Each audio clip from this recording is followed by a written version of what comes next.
안녕하세요, 스티브입니다. 네, 이 데이터베이스가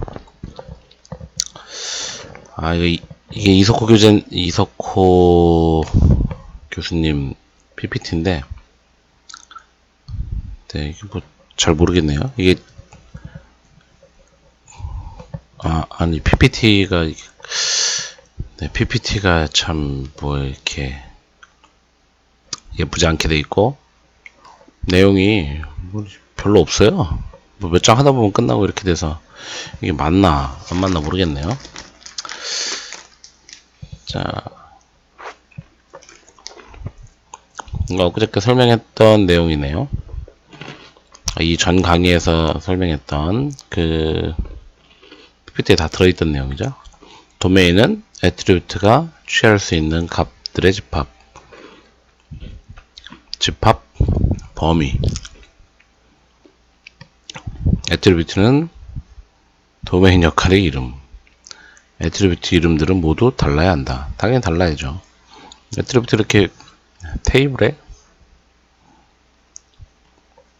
여기 칼럼명이잖아요. 칼럼명. 그죠? 칼럼명인데 이게 애트리뷰트가 속성이란 뜻이잖아요. 속성.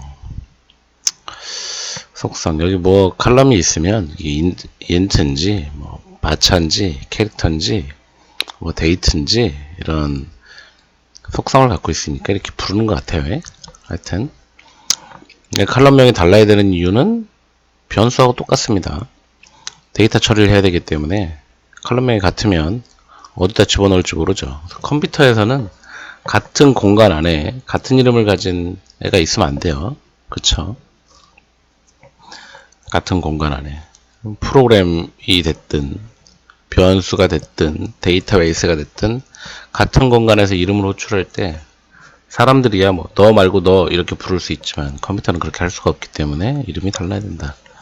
그 다음에 단순 도메인, 복합 도메인, 단순 애트리뷰트지? 단순 애트리뷰트, 복합 애트리뷰트. 자, 애트리뷰트 이름과 도메인 이름은 같을 수 있음. 이건 뭐 중요한 내용이 아니에요. 자, 학생이라는 테이블이 있네요. 테이블이라고도 하고 릴레이션이라고도 하고 뭐 근데 이제 우린 테이블이라고 많이 나오죠. 자, 보시면 D, SON 뭐 D는 SON밖에 없는데 DSON이라고 돼 있죠. 자, 학번은 학번으로 인티저로 와야 되고 이름은 문자로 와야 되고 네, 이어는 인티저로 와야 되고 요렇게 도메인을 정해놓고 네, 요 도메인 타입으로 여기 가서 릴레이션의 도메인을 재정의 하네요. 자, 요런 거는 우리 도메인 명세는 사실 안 쓰죠. 네, 도메인 명세는 안 사용하고 우리가 이제 테이블에 대한 것만 테이블 정의할 때 거기서 다 명사하기 때문에 자, 릴레이션을 보면 네, 이건 카티전 프로덕트 해서 한 놈, 두 놈, 세 놈. 한 놈, 두 놈, 세 놈. 이렇게 해서 6개가 나와서 이렇게 2차. 자, 디그리, 카디넬러티. 디그리는 애트리뷰트의 개수. 그 다음에 카디넬러티는 튜플의 개수. 그렇게 되죠. 뭐 크게 중요한 내용들이 없습니다. 릴레이션 인스턴스 어느 한 시점에 아래 포함되어 있는 튜플들의 집합이다. 별로 뭐 중요한 내용들은 없네요. 네. 뭐 이런 부분들은 뭐 제가 설명할 것도 없을 것 같고요. 자, 튜플의 유일성 서로 다른 튜플들의 집합. 그러니까 같은 튜플이 있으면 안 되죠. 그래서 이런 역할을 해주는 애가 기본키죠. 네, 기본키. 기본키는 그래서 튜플을 유일성을 보장해주는 애, 기본키. 뭐 주민등록번호나 뭐 이메일이나 아이디나 뭐 이런 애들을 기본키로 사용할 수 있는 이유가 중복성을 제거하죠. 아싸리 시작할 때 중복이 되어 있는지 중복 검사, 우리 뭐 쇼핑몰이나 뭐 이런 데 가면 중복 검사잖아요. 그죠? 그래서 얘들을 유일성을 보장해 주는 거예요. 그래서 다른 튜플들하고 완벽하게 구분할 수 있는 키가 된다. 그 다음에 튜플의 무순서. 테이블에 들어간 데이터들은 순서가 상관이 없습니다. 제일 첫 번째 들어온 데이터나 100만 번째 들어온 데이터나 순서는 데이터 처리에 아무 의미가 없다. 애트리뷰트도 무순서예요. 애트리뷰트 여기 표 이렇게 나눴을 때 A, B, C. 자, 요거 하고 A, C, B 이거 하고 같아요. 어차피 컴퓨터가 처리하는 입장에서 이 순서들은 의미가 없고, 다만 우리가 볼 때 편하기 위해서 얘를 예쁘게 놓는 것 뿐이죠. 컴퓨터 입장에서 사실 큰 의미가 없습니다. 애트리뷰트의 원작값은 가를 수 없다 그 얘기죠. 자, 정규화 릴레이션. 와, 요즘 프로그램은 정규화도 자동으로 해주더라고요. 신기하대. 네, 널 값은 원작값, 단순 도메인, 뭐, 이게 다, 네, 이런 내용들이에요. 그래서 제가 별로 할 게 없다고 얘기했던 거고요. 자, 대학에 있는 데이터베이스를 한번 보면, 학생 테이블, 과목 테이블, 네, 그리고 등록 테이블. 등록 테이블 보시면, 학번 과목이 기본 키가 될 거예요. 이렇게. 왜냐하면 한 놈이 같은 과목을 두 번 등록할 수는 없잖아요. 그래서 이렇게 묶으면 유일한 값이 나오게 되겠다. 그러니까 이 두 개 같은 경우는 기본 키이면서 외래 키가 되겠죠. 그렇죠. 얘들이 기본 키예요. 기본 키이면서 둘 다 외래 키가 등록되어 있어요. 외래 키가 등록되어 있다는 얘기는 여기 보세요. 1, 2, 3, 4, 5, 500까지 학번이 있잖아요. 근데 여기다가 만약에 학번이 600번인 애가 이렇게 해서 뭐 과목을 C312를 듣는다. 이렇게 등록하면요. 등록이 거부됩니다. 외래키를 등록해 놓으면. 외래키를 등록해 놓지 않으면 이게 입력이 돼요. 입력이 되면 다음에 600번 학생이 누구니? 이렇게 찾아갈 때 여기 없죠. 네. 참조무결성이 위배되게 되죠. 그래서 외래키 등록을 하는 거예요. 외래키 등록을 해놓으면 시스템이, DBMS 시스템이 그걸 다 막아줍니다. 네. 600번이 입력되는 것 자체를 막아주고, 여기도 마찬가지예요. 과목도 외래키로 등록을 해놓잖아요. 그러면 지금 여러분 앞에 보시는 여기 요 과목 목록에 없는 애가 여기 입력이 되면 입력을 거절합니다. 참조무결성이 위배되기 때문에. 그래서 사실 우리가 뭐 시험에 나오는 뭐 이런 경우 뭘 위배하냐, 참조무결성 위배한다 이렇게 쓰지만 실제로 시스템에서 그런 일이 벌어지지 않아요. 외래키를 등록해 놓기 때문에. 외래키를 등록해 놓으면 데이터 자체가 등록 자체가 불가능해요. 그렇게 들어갈 수가 없어요. 근데 이제 외래키 등록을 안 해놓으면 프로그래머가 코딩을 다 해야죠. 네, 만약에 학번하고 과목명이 지금 위에 두 개에서 이렇게 넘어와야 되는 외래키인데 등록을 안 해놔요. 그럼 프로그래머가 어떻게 하느냐? 자, 이런 600이라는 C312 이렇게 들어옵니다. 그러면 데이터 인서트 하기 전에 이 600번이 학생 테이블에 있는지를 먼저 검사합니다. 검사하고 있으면 입력하고 없으면 입력을 거절하고, 이거를 프로그래머가 코딩을 해야 돼요. 매우 번거로운 일이죠. 이거 뭐야, 이거 끝났네.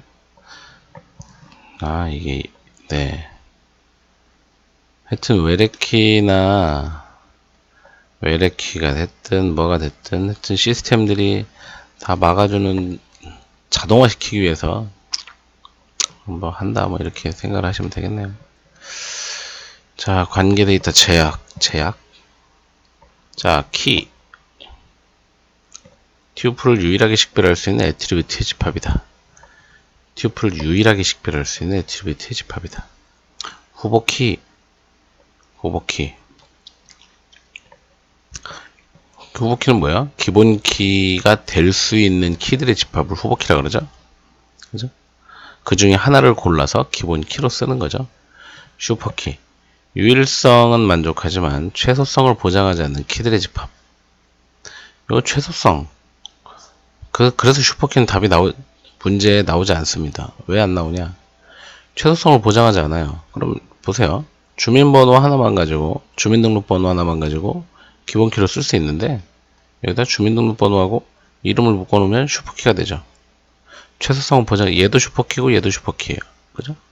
주민등록번호하고 주소하고 나이를 묶어도 슈퍼키예요. 왜? 유일성이, 주민등록번호 때문에 유일성이 보장되지만 최소성은 보장되지 않는. 이 최소성이라는 건요. 자, 세 개 중에 얘가 제일 작지. 이래서 최소성이라는 게 아니고요.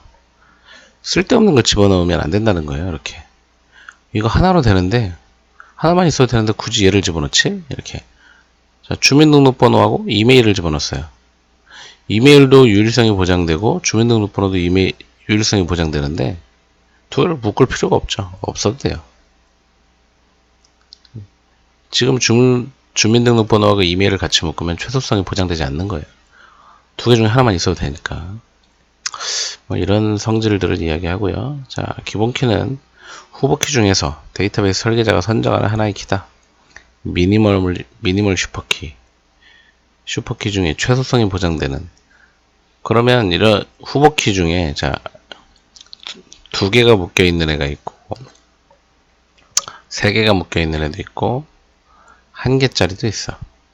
여러분 뭘 고르실 거예요? 이거 고르겠죠? 한 개짜리 골라야죠. 네. 하여튼. 자, 대체키는, 뭐, 기본키를 대체할 수 있는 키를 얘기하는 거죠. 후보키 중에서 기본키를 제외하고 나머지 후보키들을 우리 대체키라고 부른다. 자, 외래키는 아까 보셨죠? 외래키. 릴레이션 R에 속한 애트리뷰트.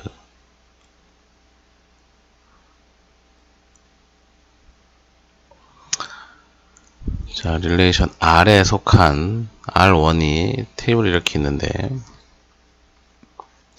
얘가 외래키예요. 지금 여기가 FK. 외래키야. 외래키의 조건은요, 다른 릴레이션의 기본키여야 합니다. 반드시. 기본키면 좋다 아니고요. 반드시 기본키여야만 외래키의 조건이 됩니다. 내 테이블에 들어와 있는 다른 놈의 애트리뷰트가 다 외래키가 되는 게 아니고, 내 테이블에 들어와 있는 다른 테이블의 기본키, 그 놈을 우리는 외래키라고 부른다. 외래키가 하는 일은 여기서 그 테이블 가서 필요한 정보를 찾아올 때 쓰는데, 애트리뷰트가 수없이 많은 것 중에 하나를 유일하게 찾아내야 되는 거죠. 하나를 찾아내려면 그 역할을 하는 애가 기본키밖에 없잖아요. 그래서 반드시 기본키여야 한다. FK 도메인은 R2 기본키의 도메인하고 같다. 당연하죠. FK는 R2에 존재하는 값이거나 아니면 널이어도 된다. 여기가 널 값이면, 자, 위에 테이블 보시면 여기가 널이에요. 그럼 찾으러 안 가면 돼요. 그죠? 근데 찾으러 갔는데 R2에 없어요, 값이. 이러면 문제가 되는 거거든요. 그러니까 찾으러 못 가게 널 값을 만들거나 아니면 R2에 기본키이거나 이러면 된다. 자, 그 다음에 R과 R2는 반드시 다른 릴레이션일 필요는 없다. 내가 나를 참조하기도 합니다. 이렇게 자기 참조. 뭐 교수들 테이블 보면 교수들 학장이 누구냐 뭐 이렇게 나올 때 그럴 수도 있어요. 자, 다른 경우와 같은 경우. 여기 있네.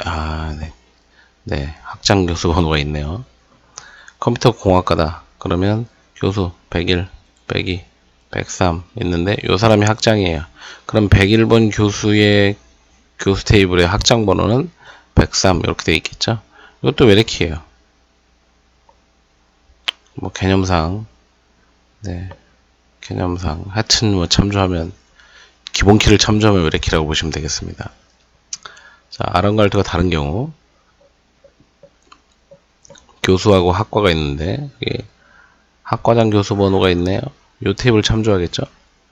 103 이렇게 돼 있으면 교수 테이블 가서 103이 누구야 이렇게 찾아볼 거 아니에요. 그렇죠?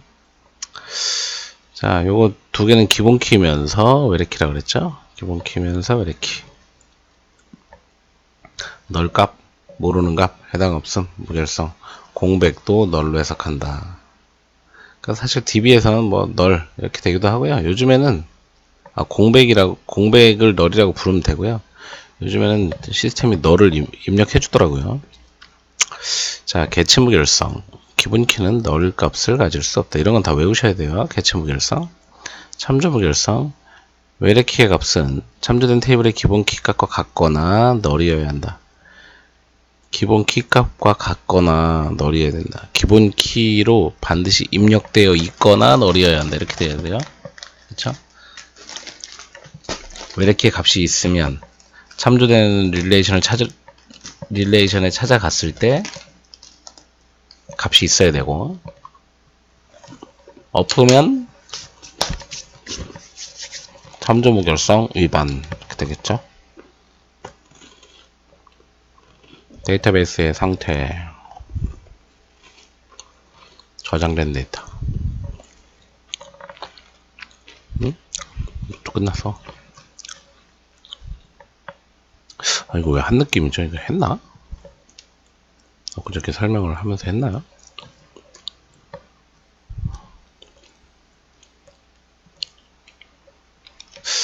아니, 이게 이제 한 챕터 한 챕터인데 이거 가지고 어떻게 수업을 하지? 설명할 게 없네. 하긴 뭐 여러분들이 알고 있다고 생각하고 강의하니까 그런 거예요. 네.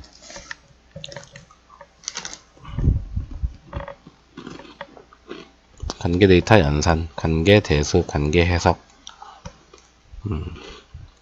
여기까지 앞 강의를 보셨으면 관계 대수까지는 보셨고,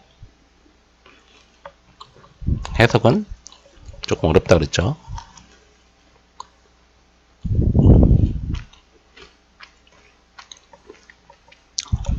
대수는 다 했습니다. 네. 합집합, 교집합, 그냥 합하면 되고, 서로 인터섹션 같은 것만 빼면 되고, 차집합 진짜로 빼면 되고, 카티션 프로덕트 곱하면 됩니다. 곱한다는 건 아까 얘기했지만 이쪽 왼쪽 튜플 하나에 오른쪽 튜플 모두,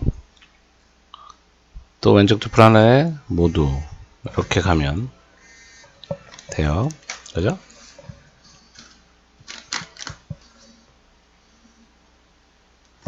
이렇게 하시면 큰 문제 없이 할 수가 있다.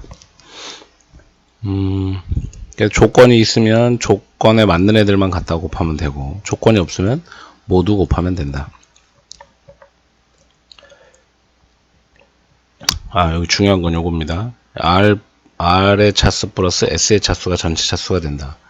두 개의 똑같은 칼럼이 있어도 카티션 프로덕트 할 때는 개의치 않고 모두 다 씁니다.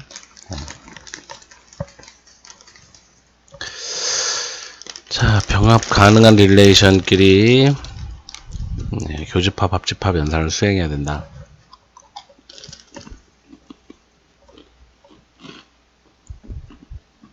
값수가 같아야 된다. 죄송합니다.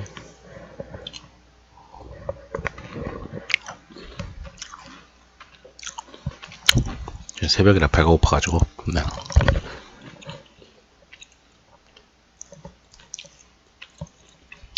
자, 차수가 같아야 당연히 교집합을 하겠죠. 교집합이나 합집합을 하려면 릴레이션이 똑같아야 돼요. 릴레이션이 똑같아야 합치죠. 다른데 합칠 수는 없잖아요. 대응하는 애트리뷰트별로 도메인이 같아야 된다. 이런 얘기고요. 교집합, 합집합, 카티션 프로덕트 연산은 결합적. 이렇게 된다. 이건 교환적. 교환 법칙이 성립한다. 결합 법칙이 성립한다. 그 얘기. 이런 거는 뭐 여러분 안 보셔도 될 것 같고요. 그죠? 네.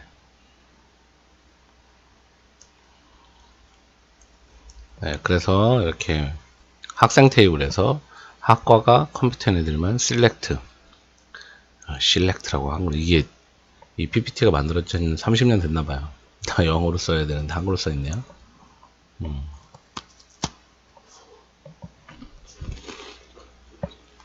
이런 애를 SQL로 쓰면 이렇게 쓸 수 있다, 뭐 그런 얘기인 것 같아요. 지금 여기 있는 애들 전부 다 조건이잖아요, 조건. 제가 때 앞 강의할 때도 말씀드렸지만, 요걸 SQL로, SQL로 바꾸는 연습을 하세요. 이게 되게 단순하잖아요. 되게 단순하고, SQL문도 손으로 많이 써보셔야 이제 시험에 나오는 걸 쓸 수 있어요. 이게 되게 어려운 문제, 어렵게 나올 거야 라고 기대했는데 쉽게 나올 수도 있긴 하지만, 지난번처럼 뭐 포린키 뭐 이렇게 나올 수도 있지만, 그렇게 나올 수도 있지만, 포린키도 사실 뭐 레퍼런스인지 레퍼런시스의 S인지 뭐 네, 하여튼 여러 개를 해봐야 된다는 거죠. 그러니까 사실 우리가 보세요, DBMS에 내가 테이블을 만들 거야. 저라면 자, DBMS에 지금 아무것도 없어. 자, 루트로 들어갔어요. 루트로 들어가서 자, 테이블을 내가 만들 거야. 그럼 단계를 써봐라. 뭐 이렇게 내볼 수도 있을 것 같아요. 그러면 사실 DBMS를 실제로 만져본 사람 아니면 못 써요. 왜냐면 자, 되게 단순한 테이블을, 자, 칼럼명이 A, B, C야. 얘는 인티저고, 얘는 뭐 캐릭터고, 얘는 데이트야. 캐릭터 5자야. 이렇게 해서 만들어 봐라 했다고 쳐보세요. 그러면 다 시작을 create 테이블명 어쩌고 이렇게 시작하죠. 근데 실제 DBMS에 가서는요, create 테이블 하기 전에 create 데이터베이스를 먼저 해야 돼요. 데이터베이스 이름 하고 나서 use, 여기서 만든 데이터베이스 명 이렇게 치면 해당하는 데이터베이스 안에 우리가 이 테이블을 이렇게 만들 수 있어요. 근데 지금 앞에 이 두 과정이 생략되거나 아니면 이럴 수도 있겠죠. 현재 ABC라는 데이터베이스가 존재하는데 이 데이터베이스 안에다가 테이블을 만들어 봐라 이렇게 썼어요, 문제가. 그러면 어떻게 use ABC를 먼저 해야 돼요. 내가 이 데이터베이스를 사용하겠다라는 명령을 내려주고 거기다가 create table 이렇게 가야 돼요. 그래서 이제 학교 현장에서는 이제 실무적인 부분들이 많이 필요하기 때문에, 네, 여러분 이제 특성화고등학교 많이 가게 될 텐데, 특성화고등학교는 이런 전문적인 부분들을 필요로 합니다. 근데 실제로 많은 선생님들이 이걸 못 하세요. 되게 어려워요. 내가 데이터베이스를 문제를 풀어서 시험에 붙었음에도 불구하고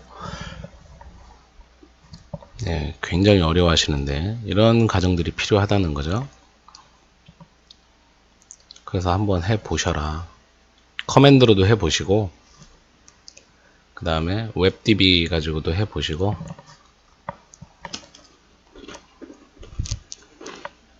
전에 프로그램 말씀드렸잖아요. 오토셋,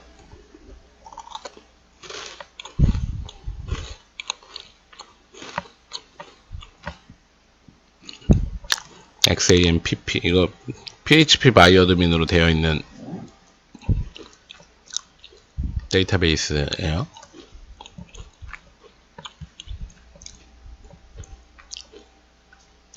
어차피 서술형 문제를 내려면 어떤 상황을 주고 써라 뭐 이렇게 문제를 낼 수밖에 없기 때문에, 네, 여러가지 상황들을 아셔야 좋을 것 같고, 이게 하여튼 네, 그렇습니다. 자, 여기 쓰는 이런 조건식들은 이렇게 교환될 수도 있다, 결합될 수도 있고, 하여튼 조건 필터잖아요. 여러 개 데이터 중에 필터링을 하면서 빼오는 거고요. 자, 프로젝트는 이렇게 칼럼을 뽑아, 애트리뷰트를 뽑아오는 거죠.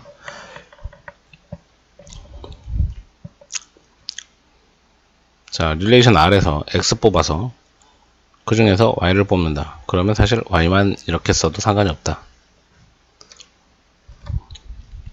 그 다음에 join이 있습니다. join. 이쪽에 있는 학번과 등록에 있는 학번, 같은 학번끼리 묶어서 join해라. 그러면 이렇게 join을 한다. 이렇게 하면 사실 조건에 맞는 테이블을 새로 만드는 것 같은 결과를 낳는 거예요. 이렇게 테이블에 A가 있고 B가 있잖아요. 근데 뭐 select 어쩌고저쩌고 쓰고 from 하고 여기다 join을 쭉 써주면 여기 join에 의해서 얘랑 얘가 테이블 A와 테이블 B가 join된 중간 결과의 테이블이 산출되고 여기에서 우리가 필요로 하는 이 select 문에서 필요로 한 데이터들을 쭈루룩 추출한다는 거죠. 그러고 얘는 어떻게 돼요? 사라지죠. 다 썼으니까. 네. 이렇게 사라지지 않는 애는 뷰밖에 없습니다. 뷰. 뷰는 메모리에 존재합니다. 그런데 불려올 때마다 테이블을, 뷰를 새로 짜죠. 제가 알기로는 그렇게 되어 있는데, 한번 해보셔야 돼요. 자, 자연 조인은 RS가 짝인데, RS. 얘들은 R은 R에 속하고, S는 S에 속하고, 어렵네요. 네. 그리고 요거인 애들. 이걸 이렇게 해가지고, 조인한다. 아, 테이블로 나와야 되는데, 테이블이 안 나오고, 이렇게.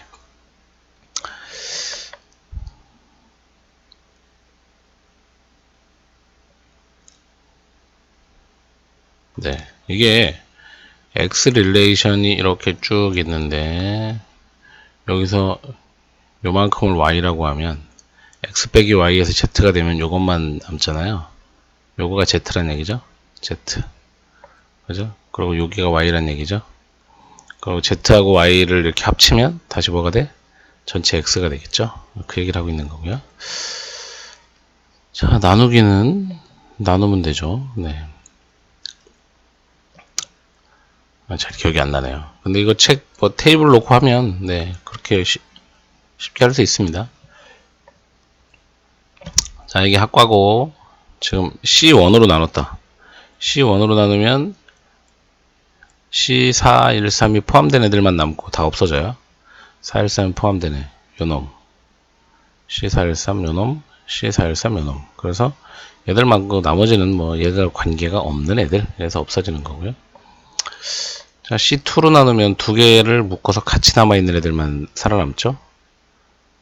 C312하고 C312와 C312, 413 같이 있는 애가 300. C412, 413, 312. 얘는 다르고 312. 요거 두 개, 400. 요 두 개가 살아남네요. 그죠? 자, 그 다음에 저 C3. 여기만 있네요. 얘. 요 400번인 애만 살아남고 나머지 없어지겠네요. 이게 디비전이에요. 제가 데이터베이스 가지고 프로그램도 만들어 봤지만, 디비전 안 써요. 물론 이제 필요하니까 만들어 놨겠지만, 네. 그 다음에 자, 중간 장명. 이렇게 쓰나봐요? 이렇게 그리나? 기호 이름을 모르겠네요. 이거 안 나와요. 네. 중간에 만들어진 테이블 이름 뭐 다시 정해놓는다 그 얘기인데, 이걸 내려면 교수가 들어가서 공부해서 내야 될걸요? 이걸 하시는 분도 있나? 자. 근원연산, 합집합, 차집합, 카티션 프로덕트, 프로젝트 셀렉트. 지금 다 했죠? 복합연산, 교집합, 조인, 디비전. 교집합 뭐 우리가 알고 있는 교집합이죠. 조인 디비전 했고, 자 세미 조인, 요거는 테이블 가지고 공부를 많이 해 보시면 됩니다. 네. 자, 얘랑 조인 하니까 지금 R과 S를 조인해, 자연 조인을 한번 해보면, 자, 같이 겹치는 애가 C죠? C1, C1과 C3이네요. 그러면 C1에 해당하는 놈들, 자연 조인은 겹치는 애들끼리 하는 거죠. 그럼 C1이, 여기 C1일 때 이놈과 이놈, 두 번째 C1일 때 요놈과 요놈 해서 C1에서는 4개가 만들어지고요. C3는 하나밖에 없죠. 이렇게 해서 붙이면 돼요. 그래서 이렇게 붙죠. 네.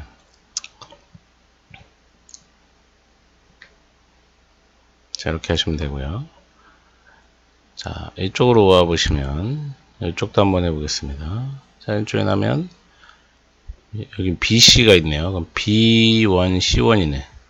B1, C1, B1, C1 이렇게 돼 있죠. 그럼 요거에서 2개가 만들어지겠네요.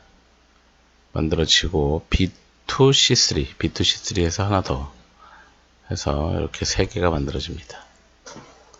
그쵸?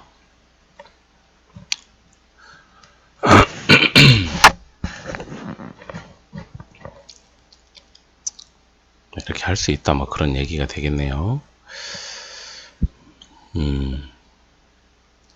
자, RS의 세미 조인은 A, B, C인데, RS의 세미 조인,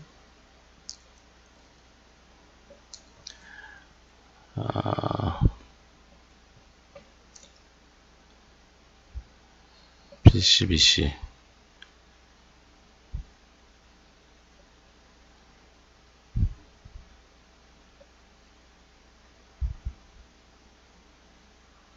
뭘까요? 네. X, Y 교집합.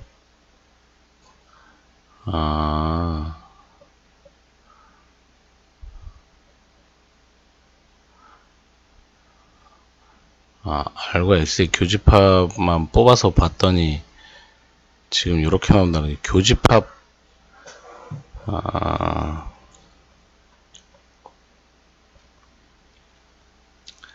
교집합만 가지고, 세미조인 잘 모르겠습니다, 이거. 교집합하고 이렇게 하다는 얘기인데, 세미조인을 바로 구할 수 있나? 바로 구할 수 있나? 하여튼 여기서 지금 나온 방법대로 만약에 해본다면, 지금 R과 S의 교집합을 먼저 구해보시면, 이제 BC에 해당하는 부분에 교집합이 나올 거잖아요. 근데 B1, C1이 교집합이라서, 자, B1, C1 교집합이죠? 그럼 B1, C1. 그 다음에 B2, C3. B2, C3가 교집합이에요. 깔랑 요거, 이렇게 뽑아낸다는 거예요. 이렇게. 이렇게 뽑아낸 걸 가지고, 이렇게 뽑아낸 걸 가지고, R과 자연 조인 하면 이게 세미 조인하고 같은 결과를 가져온다. 그 얘기를 지금 하고 있네요. 세미 조인의 세미 조인. R과 S의 조인 애트리뷰트를 XY 교집합이라고 하면 세미 조인은 XY 교집합하고 R과 자연 조인한 것과 같다. 이것은 R과 S의 자연 조인에서 X를 뽑은 것과 같다. X를 뽑은 것과 같다. R과 S의 자연 조인에서 X를 뽑은 것과 같다.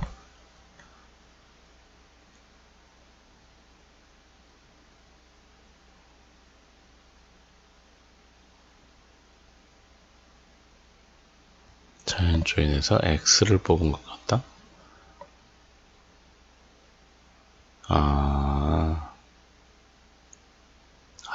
자연 조인에서 X를 뽑은 것 같다. 지금 이거 보세요. 지금 여기 조건대로 보면 자, R과 S의 세미 조인은 자, R과 S의 이건 S에서 두 개의 교집합 XY RS의 교집합 부분만을 S에서 RS의 교집합 부분만을 뽑아낸 거 하고 R과 자연 조인하면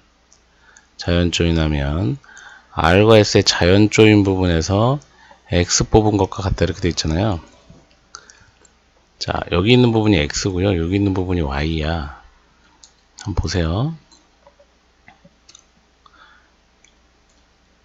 자, R에 있는 걸 X라 그러고 S에 있는 걸 Y라 그러면 R과 X와 Y의 교집합하면 지금 요 줄하고 요 줄이잖아요. 요거하고 요것만 지금 S에서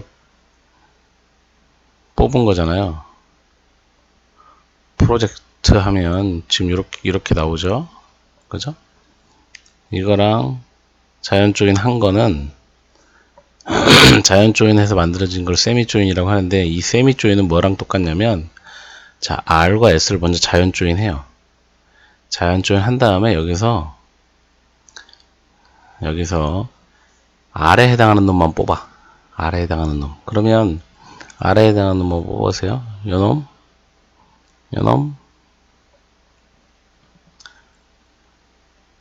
이거 같은 놈이잖아요. 요놈인데 지금 얘랑 같으니까 하나, 얘랑 같으니까 하나. 그 다음에 요거잖아요. 그래서 결국 이렇게 나온다는 거예요. 이게 세미 조인이네. 죄송합니다. 공부하면서 설명해서 오래돼서 기억이 안 나네요. 자, 그다음 외부 조인은 요번에 시험에 나왔던 부분이죠. 네, 그냥 왼쪽 외부 조인 그러면 왼쪽 탭을 그대로 놓고 오른쪽 탭을 갖다 붙이는 거예요. 네, 그러면서 같은 애들은 이렇게 조인해서 쭉 붙이고, 없으면 널. 이건 완전 외부 조인이네요. 네. 자연 조인 이렇게 되고, 여기는 이렇게 된다. 그 외부 조인의 왼쪽 집합 오른쪽. 자, 이거는 완전 외부 조인. 그죠? 왼쪽이 없는, 네, 이건 완전 외부 조인이고요. 왼쪽 외부 조인하면 왼쪽 테이블 기준으로 놓고 오른쪽 테이블 갖다 붙이면서 없으면 널. 오른쪽 외부 조인하면 오른쪽 테이블 놓고 왼쪽 테이블을 갖다 붙이면서 없으면 널. 이렇게 하는 거죠. 네, 이 외부 조인은 뭐 크게 어렵진 않을 것 같습니다. 근데 중요한 게 지금 A, B, C, B, C, D 이렇게 돼서 외부 조인 이렇게 만들어지잖아요. 근데 이거 여러분 셀렉트 요 전 강의에서도 했지만 from R, S 하고 조인을 외부 조인을 딱 걸면 실제로 여기 아스테리크를 찍으면 칼럼이 다 나오더라고요. 이것도 한번 해봐야 되겠네. 네.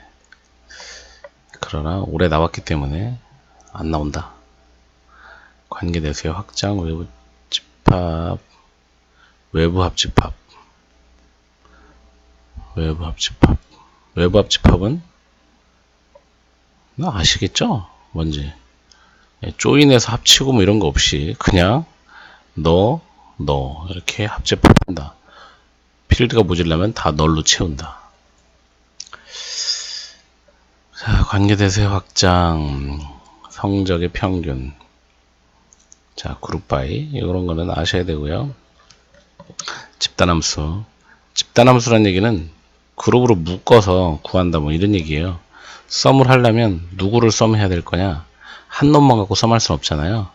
그럼 썸을 구한다. 그러면 학년을 썸해라. 그럼 학년을 그룹으로 보는 거예요. 그룹 바이 그레이드 이렇게 묶어가지고 썸을 구하는 거죠. 평균을 구한다. 그럼 누구? 어떤 집단이 있을 거잖아요. 그룹 바이 뭐 학년, 그룹 바이 클래스 뭐 해가지고 어떤 집단을 대상으로 적용하는 거죠. 얘들은 SQL 가면 한번 다 해봅시다. 자, 모든 학생의 이름과 학과를 보여라. 학생 테이블에서 이름하고 학과를 뽑으면 되는 거죠. 자, 과목번호가 C413인 과목에 등록한 학생의 이름과 성적. 결국 뽑고자 하는 건 학생의 이름과 성적이기 때문에 얘가 제일 밖에 나와요. 학생의 이름과 성적. 그죠? 그 다음에 이렇게 된다.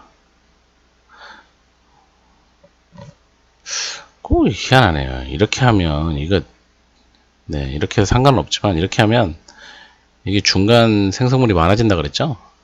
이렇게 해도 되는데 학생 자연 조인하고 여기서 과목명은 과목 번호가 C413 하고 등록 이렇게 뽑으면 얘가 하나밖에 안 나오잖아요. 아니야 하나만 아니지만 등록에 나와 있는 등록 전 이건 전체 튜플과 학생 전체 튜플을 자연 조인하니까 너무 양이 많잖아요. 그죠? 근데 C413만 뽑아놓고 이렇게 얘랑 학생하고 자연 조인해야 중간이 적다는 거죠. 그쵸? 그러니까 중간 생성물도 적도록 이걸 짜야 좋은 거예요. 지금 이렇게 짜면 그러니까 자 이런 것도 시험에 그래서 되게 좋아요. 서술형이 많아지니까 여기서 두 문제를 낼 수 있겠죠. 이렇게 내고 첫째 세 개나 내겠네. 결과를 적어봐라. 뭘 구하고자 하는 거냐. 그러면 C413에 등록한 학생의 이름과 성적을 추출하는 거다. 둘째 문제가 뭐냐. 문제점이 뭐냐. 문제점. 중간 산출되는 테이블 이번에 카디넬러티 중간 튜플 중간에 생성되는 중간 산출물의 튜플 수가 너무 많다. 해결책이 뭐냐? 3. 요렇게 바꾸면 확 줄일 수 있다. 이렇게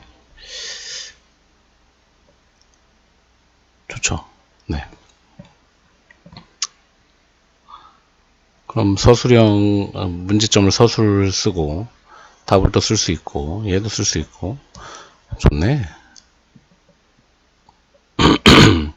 파일 처리 과목을 가르치는 교수의 이름은 과목 파일 처리 하면 튜플이 나오겠죠? 튜플 쭉. 네.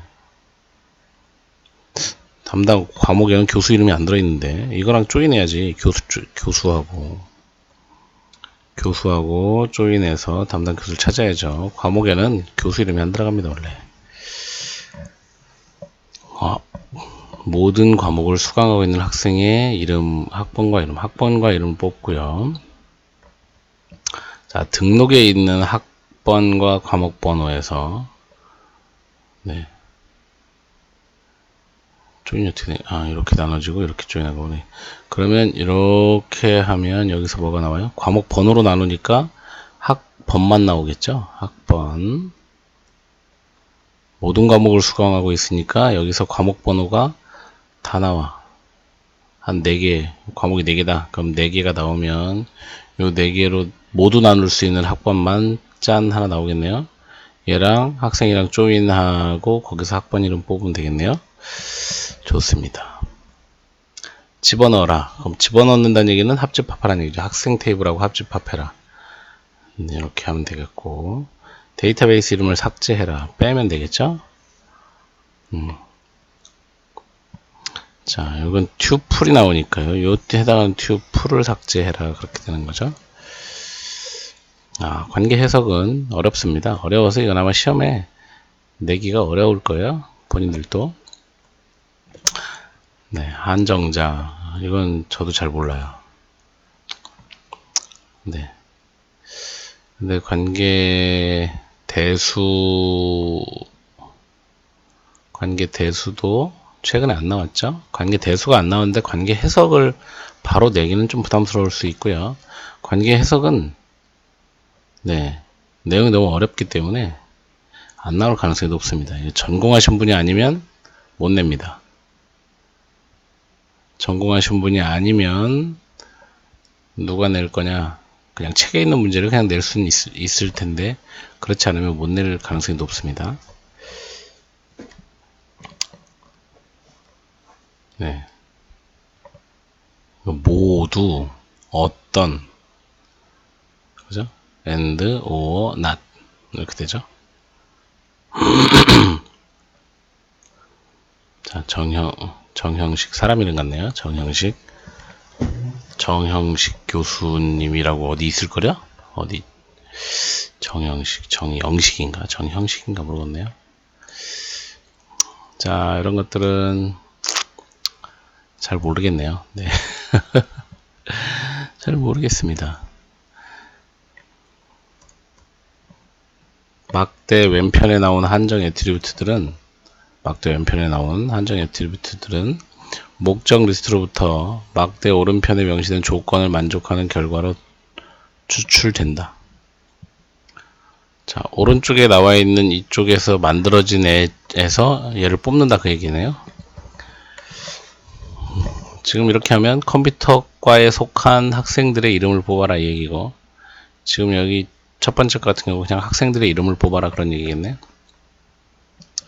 자, C413에서 성적 A인 모든 학생의 학번. 그럼 학번이 나오는 거죠. 지금 오른쪽에 있는 결과물에서 뭐만 뽑아라? 학번만 뽑아라. 자, 등록되어 있는 애고요. 등록 테이블과 등록 릴레이션에서 등록 릴레이션과 C413 과목. 그럼 등록 릴레이션에서 뭐만 남아요? C413에 대한 튜플만 남고, 그 중에서 성적이 A이네. 그러면 413이 A이네만 남았는데 그 중에 얘를 뽑아라 이렇게 되겠네요. 해석식을 공부하고 싶으시면 이거 한 50번 써보시면 돼요. 그냥 손으로 다 됩니다. 자, 과목 413을 등록한 모든 학생의 이름과 학과. 자, 학생이 필요하고요. 그죠? 그 다음에 이쪽은 자, 413에 등록했어요. C413에 등록한 학생. 여기에 C413에 등록해야 되고, 그러면 이 등록 테이블에 학번이 있을 거 아니에요. ESNO. 이 학번과 학생의 학번이 같아야 돼요. 그죠? 학생의 학번이 같아야 돼요. 되시죠? 네. 그러면 조건이 학생이고, 그러니까 학생은 모두예요. 학생 테이블에서 학생의 학번과 등록에 있는 학번이 같아야 되고, 등록된 과목은 C413이어야 하고, 그죠? 근데 지금 인로를 써야 된다고 표시를 해야 되잖아요. 그죠? 근데 인로를 써야 되는데, 여기 한정자를 붙이는 요거는 어떤, 이런 뜻이죠. 어떤. 인롤에는 모든 과목이 다 들어있잖아요. 모든 과목이 다 들어있는데 이 과목 중에 어떤 일부 이런 얘기. 이 등록된 과목의 일부에서 찾는 거잖아요. 학생은 다 찾아야 되고 여긴 일부에서 찾아야 되고, 그래서 학생은 이걸 붙여줘야 되지 않나 싶기도 한데 뒤쪽에 한번 더 볼게요. 그래서 그 해당하는 릴레이션에서 일부만 해당할 때는 앞에 한정자를 요걸 붙여줍니다. 이거 이름이 뭔지 모르겠어요. 네, 모든 과목에 등록된 학생의 이름을 모두 기술하라. 학생 이름을 다 뽑아라. 자, 그럼 보십시다. 과목과 얘가 같고, 얘와 얘가, 지금 요거 같은 경우는 이제 등록한 애들이 나오는 거죠. 네.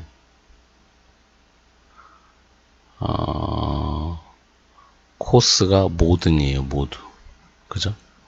과목. 학생은 뭐 냅두네요. 학생은 냅두고.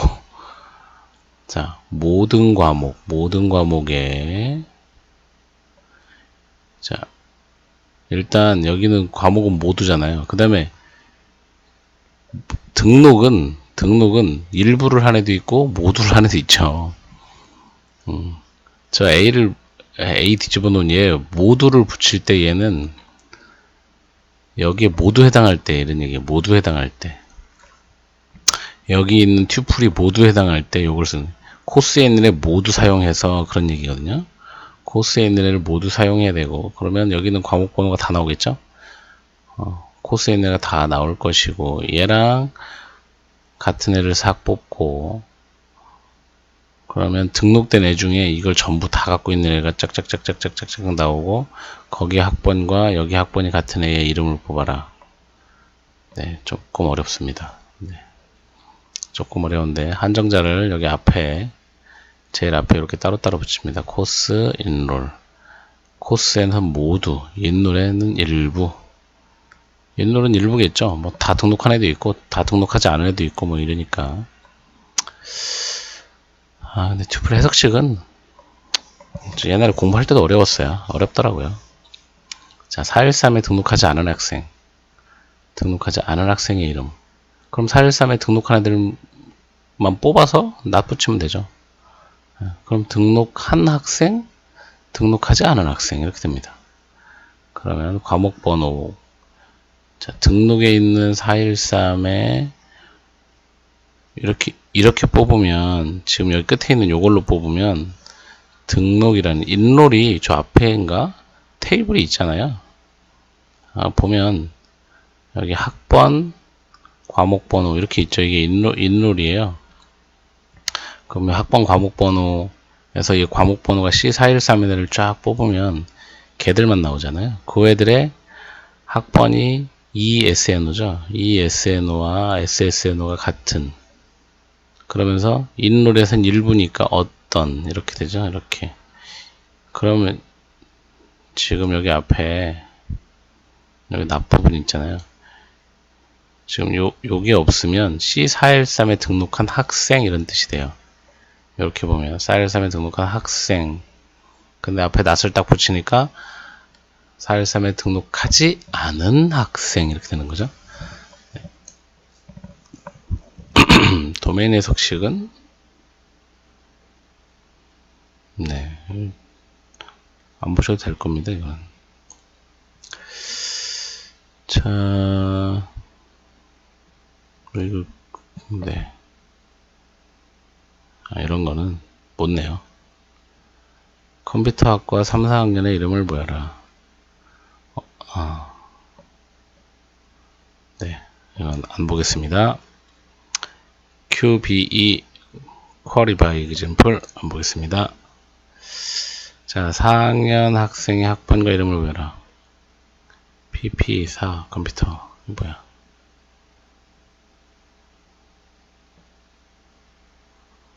PPP 뭐야 이게? 네, 이거는 안 나옵니다. 뭔지 모르겠네요. 자, 학번이 100번이고 과목 번호가 413 튜플을 삽입한다.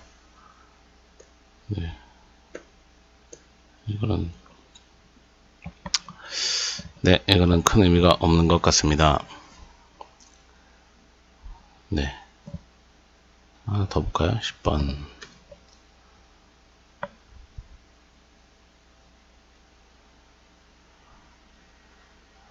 SQL문은 끊어서 보겠습니다.